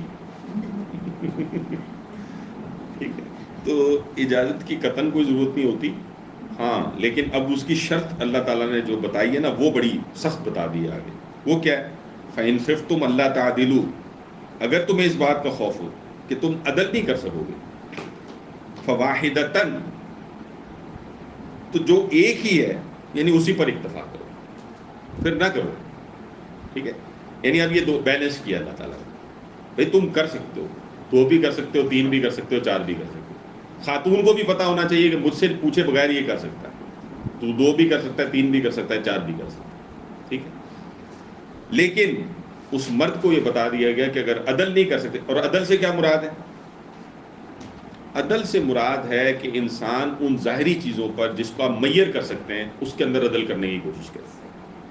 مثلا وقت, دیکھیں رسول اللہ علیہ وسلم تمام اپنی ازواج کو وقت دیتے تھے نا, اور برابر برابر وقت دیتے تھے. ہم پر کتنی دفعہ ہم نے دیکھا نا, وہ سورہ تحریم میں بھی ہم نے پڑھا تھا, مطلب یعنی بالکل کیلکولیٹڈ ہوتا تھا, اور اگر وہ کہیں ٹائم زیادہ لگنے کے امکانات ہوتے تو اجازت دے دیتے تھے رسول اللہ صلی اللہ علیہ وسلم. رسول اللہ صلی اللہ علیہ وسلم نے یعنی اس عدل کے اندر اتنا جو ہے وہ لحاظ کیا ہے کہ آپ اندازہ کریں کہ جب رسول اللہ کی وفات کا وقت قریب ہے, اور وہ یعنی آپ سمجھے مرض الموت ہی کا جو وہ ایام گزارے رسول اللہ صلی اللہ علیہ وسلم نے, تو اس میں تکلیف بھی اتنی تھی, لیکن رسول اللہ صلی اللہ علیہ وسلم نے تب بھی تمام ازواج سے اجازت طلب کی ہے کہ مجھے عائشہ کی طرف رہنے دو. ٹھیک, اس حد تک عدل کیا. تو ایک ہے وقت, دوسرا ہے نان نفقہ ہے, زیورات ہیں, کپڑے ہیں, یعنی دیگر مال و اسباب ہے, اس قسم کی جو چیزیں ہیں, یہ وہ ظاہر ہے ساری ظاہری چیزیں ہیں, ان میں عدل لازم ہے. ٹھیک ہے, لیکن کچھ چیزوں میں عدل نہیں ہو سکتا. وہاں پہ عدل کا امکان, یعنی عدل کہنا بھی کہ ایک انسان کرے تو وہ اس کے بس کی بات نہیں ہوتی. مثلا دلی میلان ہوتا ہے, کوئی بیوی ہے اس کی طرف رجحان ایک شخص کا زیادہ ہے, ٹھیک ہے, تو اب اللہ اس میں بھی گرفت کرے تو نہیں, یہ نہیں ہو سکتا. وہ اللہ ہی نہیں رکھا ہے. وہ ہو سکتا ہے کسی ایک بیوی کے پاس اس کا زیادہ, لیکن وہ جب دوسری چیزوں کو بیلنس کر رہا ہوگا نا تو چیزیں بیلنس ہوں گی. باقی یہ ہوتا ہے کسی شخص کو کسی بیوی سے زیادہ دلی میں لانا ضروری نہیں ہے, دوسرے سے اتنا ہی ہو, ٹھیک ہے. تو یہ بات اپنی جگہ پر ہو.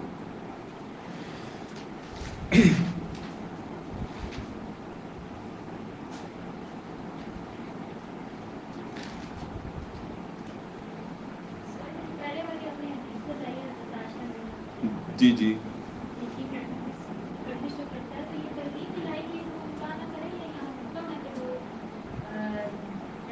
نہیں, یہ ساری بات ترغیب ہی کی ہے, یعنی یہ کوئی حرام نہیں ہے. یعنی کسی یتیم لڑکی سے جس کو آپ نے پالا ہے اس کو, جیسے یہاں پر بھی جو یعنی حرمت والا چکر نہیں ہے. بہترین بات یہی ہے کہ نہ کیا جائے, ٹھیک ہے نا, یعنی مستحب کہہ لیں آپ, ٹھیک ہے, کہ نہ کریں. اور یہ جو ہے نا یعنی اب یہ جو بات کی نا اللہ تعادلو, اب اس میں بھی ایک پرابلم آتا ہے. ہم سورہ نساء جب پڑھیں گے نا, اس کو ہائی لائٹ کیا ہے بھٹوی صاحب نے تفسیر قرآن کریم میں, کہ یہ اب مسئلہ بنتا ہے. یعنی اب بسا اوقات جب اللہ تعالیٰ نے جیسے یہاں پر کہا نا کہ یعنی تم اگر عدل نہ کر سکو تو ایک ہی سے, تو ظاہر ہے وہ جو خواتین ہوتی ہیں وہ تو دوسری شادی کے حوالے سے اکثر و بیشتر اسی طرح کے مسئلے میں پھنس جاتی ہیں نا. دیکھو اللہ تعالیٰ کہتا ہے عدل ہی نہیں کر سکتے تم, کیونکہ کس چکر میں پڑھ رہے ہو, ٹھیک ہے. اور اس کے لیے پھر سورہ نساء کی وہ جو آیت ہے, آیت نمبر 129 پڑھیں گے ہم آگے چل کے, اس کو ریفرنس بنا لیتے ہیں. اور وہاں پر جو ہے وہ اللہ تعالیٰ کہتا ہے وَلَن تَسْتَطِيعُوا أَن تَعْدِلُوا بَيْنَ النِّسَاءِ وَلَوْ حَرَّصْتُمْ, یعنی تم ہرگز نہیں کر سکو گے کہ عورتوں کے درمیان عدل کر سکو, ٹھیک ہے. اب وہ ایک علیحدہ کانٹیکسٹ ہے, وہ ہم پڑھیں گے انشاءاللہ چل کے, لیکن جب آپ اس کو یہاں پہ ملا لیں گے تو پھر کیا ہوگا. یعنی اللہ کہہ رہا ہے کہ تم کر سکتے ہو 2 2 3 3 4 4, اور آپ کہہ رہے ہیں نہیں جی اللہ ہی نے کہہ دیا تم کر ہی نہیں, عدل ہی نہیں کر سکتے. تو بھئی آپ نے اگر ان چیزوں کو بالکل مخالف سمتوں میں لے جا کے کھڑا کر دیا تو اس آیت کا مطلب کیا ہے سمجھائیں. بلکہ انہوں نے بڑے دلچسپ اس کی تعبیر وہاں پہ لکھی ہے کہ یہ بالکل ایسی ہی بات ہے کہ وہ جیسے کہ سورہ عنکبوت میں آتا ہے نا کہ لا تقربوا الصلاۃ, اور آگے کیا ہے وانتم سکارا, کہ نماز کے قریب بھی مت جاؤ جب تم نشے کی حالت میں ہو. لیکن اگر کوئی اتنے ہی پڑھ لے ولا تقربوا الصلاۃ, قرآن کہہ رہا ہے کہ نماز کے قریب نہ جاؤ, تو قرآن گویا یہاں پہ کہہ رہا ہے کہ بھئی 2 2 3 3 4 4 نہیں کر سکتے, کہ عدل تم نہیں کر سکتے. اس کا مطلب یہ ہے. جبکہ وہاں کیا کہا ہے, یعنی نشے کی حالت میں نہ جاؤ, تو یہاں کیا کہا ہے عدل نہیں کر سکتے تو نہ کرو, ٹھیک ہے. یعنی عدل, یعنی یہ نہیں ہوتا کہ عدل نہیں کر سکتا ہے کہ انسان, ٹھیک ہے, کر سکتا ہے. مشکل ہے, ظاہر ہے مشکل ہے, یہ کوئی آسان مسئلہ نہیں ہے مشکل ہی ہے, لیکن اگر کوئی کر سکتا ہے تو اللہ نے اس کی اجازت دی ہے, ٹھیک ہے. او ما ملکت ایمانکم, یا جس لونڈی کے تم مالک ہو, یا وہ یعنی وہی جو آپ سمجھے کہ وہ کوئی جو جنگ کی صورت میں ایک حاصل ہو گئی ہے اور وہ ریاست نے آپ کو دے دی ہے, ہبا کر دی ہے, کوئی خاتون دے دی ہے, تو اس سے جو ہے وہ پھر نکاح کیا جا سکتا ہے. اور یہ پھر تعدد ازواج میں بھی نہیں آتا, یعنی 4 شادیاں آپ نے پہلے کی ہوئی ہیں تو لونڈیاں آپ کو 2 ادھر سے بھی مل گئی, تو اس میں وہ پرابلم نہیں ہے. ورنہ بیک وقت نکاح میں 4 سے زیادہ خواتین نہیں رکھی جا سکتی, اس کو بھی ذہن میں رکھیں. یعنی آپ نے 4 شادیاں کر لی, اب یہ نہیں آپ 5ویں نہیں کر سکتے. اس کی ایک ہی صورت ہے کہ خدا نہ خواستہ آپ نے کسی کو طلاق دی ہے, پھر کوئی 4تھی کر لے, 5ویں کر لی ہے, تو وہ ایک علیحدہ مسئلہ ہے. یعنی ایک وقت میں آپ کے نکاح میں 4 سے زیادہ خواتین نہیں ہو سکتی. کہا ذالک ادنی اللہ تعولوا, اور یہ اس کے قریب ہے کہ نہ تم جھک پڑو, ٹھیک ہے. اور اس حوالے سے نوٹ کر لیجئے کہ یہ جو اللہ تعولوا ہے, اس کا معنی خود رسول اللہ صلی اللہ علیہ وسلم نے جو بیان فرمایا ہے, اور وہ یہ فرمایا, ابن عباس رضی اللہ عنہ جو ہے وہ کہتے ہیں کہ رسول اللہ صلی اللہ علیہ وسلم نے یہ فرمایا ہے, خود بتایا ہے. اس کا مطلب وہ یہ ہے کہ یہ زیادہ قریب ہے کہ تم ظلم نہ کرو اور انصاف سے نہ ہٹو. یعنی اس میں پھر وہ وضاحت وہ بھی ہے نا کہ وہ جھک پڑتے ہیں نا بعض دفعہ, یعنی مرد کا جھکاؤ ایک خاتون کی طرف اتنا ہو جائے کہ پتہ چلے کہ 2 شادیاں کی تھی, 3 کی تھی, باقیوں کے حق ہی مارے جا رہے ہیں سارے. انصاف اس طرح بھی تو بیڑا غرق ہو رہا ہے نا. یعنی ایک انسان نے شادیاں تو فرض کریں 2 کی ہیں, اب وہ سارا وقت بھی ایک ہی بیوی کو دے رہا ہے, سارے معاملات, وہ دوسری بیوی کو سمجھ بھی نہیں آ رہا کہ میں پتہ نہیں اس کے نکاح میں بھی ہوں کہ نہیں ہوں. یعنی وہ اگر وہ اس سے نکاح توڑے تو کہیں اور بھی کر لے, وہ مطلب معلق ہو کے رہ گئی ہے نا. اس کی بھی ماننے جو ہے ظاہرہ دین کرتا ہے.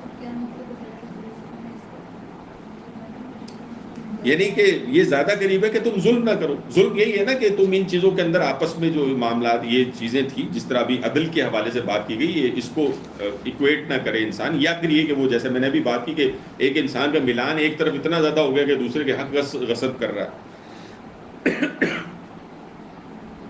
یعنی یہ زیادہ قریب ہے کہ تم ظلم نہ کرو اور انصاف سے نہ ہٹو. ٹھیک ہے، یہ ہے جو مفہوم ہوتا ہے. تو بس یہیں تک ہم آج انشاءاللہ دیکھیں گے، کل انشاءاللہ اس سے آگے بڑھیں گے. اقول قولی ھذا واستغفر اللہ لی ولکم ولسائر المسلمین والمسلمات. جی جی جی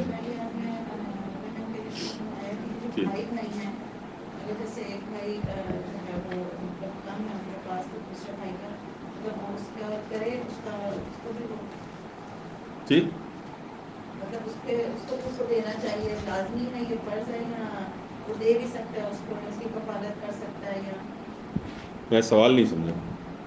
جو ممکن رشتوں کی بات آئی تھی نا، جی جی جی جی جی جی یہ جو بھائی ہیں آپس میں، ہاں جی ایک جو ہے امین ہے، ایک تھوڑے غریب ہے، جی جی اس کا میں پوچھ رہی ہوں کہ وہ یعنی جو ان پہ وہ فرض ہے ان کی کفالت کرنا. پہلا حق انہی کا ہی ہے. یعنی آپ دیکھیں نا، ویسے دین نے بتایا نا کہ دین کہتا ہے نا اس پہ خرچ کرو خرچ کرو، بار بار تلقین کرتا ہے نا، تو پہلا حق بہرحال جو ہے وہ انہی کا ہے. دیکھا جائے نا تو سر یہ ہم یہی دیکھتے ہیں کہ کوئی مطلب اپنا بتاتا نہیں ہے کہ ہمارے پاس نہیں ہے، وہ ہمیں وہ دکھاوا اور شو آف وہی چیز رہ جاتی ہے. یعنی کہ جس کے پاس کم ہے وہ بھی نہیں بتا رہا، اور جس کے پاس زیادہ ہے وہ پوچھنے کی کوشش بھی نہیں کر رہا. دیکھیں ہمارے رشتوں میں نا، اللہ معاف کرے کہ وقت کے ساتھ مادیت پرستی اتنی زیادہ گھس آئی ہے نا، اخلاص ہے ہی نہیں. ٹھیک ہے، بھائی بھائی کا نہیں کرے گا، وہ جو نہیں بتاتا وہ اس لیے نہیں بتاتا کہ کل یہ مجھے ذلیل کرے گا. اس کے دماغ میں یہی ہوتا ہے نا، یہ مجھے جتائے گا، یہ احسان دھرے گا، یہ مجھے ذلیل کرے گا، یہی ہوتا ہے نا. ٹھیک ہے، ہاں. اور وہ جو ہاں جی اور اس کی خودداری کو متاثر کیے بغیر اس کام کو کرنا چاہیے.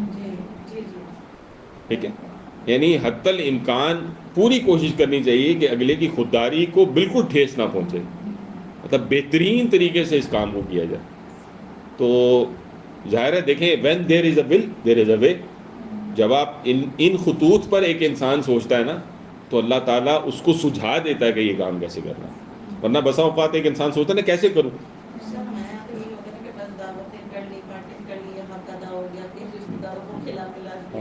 نہیں یہ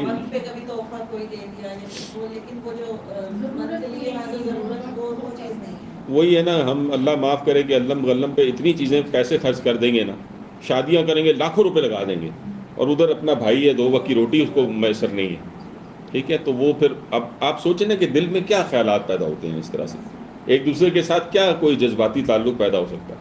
اس سے بہتر نہیں تھا کہ وہ نکاح آپ کرتے. رسول نے جیسے فرمایا کہ بہترین نکاح وہ ہے جو کہ سب سے کم خرچ ہو، بالکل سادگی سے کرتے، اس کی مدد کرتے، وہ زیادہ وہی امپورٹنٹ بات تھی. ٹھیک ہے، تو مطلب غلط چیزوں پہ نہ لگا. ہاں جہاں اللہ نے خرچ کرنے کا حکم دیا وہاں خرچ کریں لازمی، اور اسی میں سے ایک خرچ کرنا یہ بھی ہے.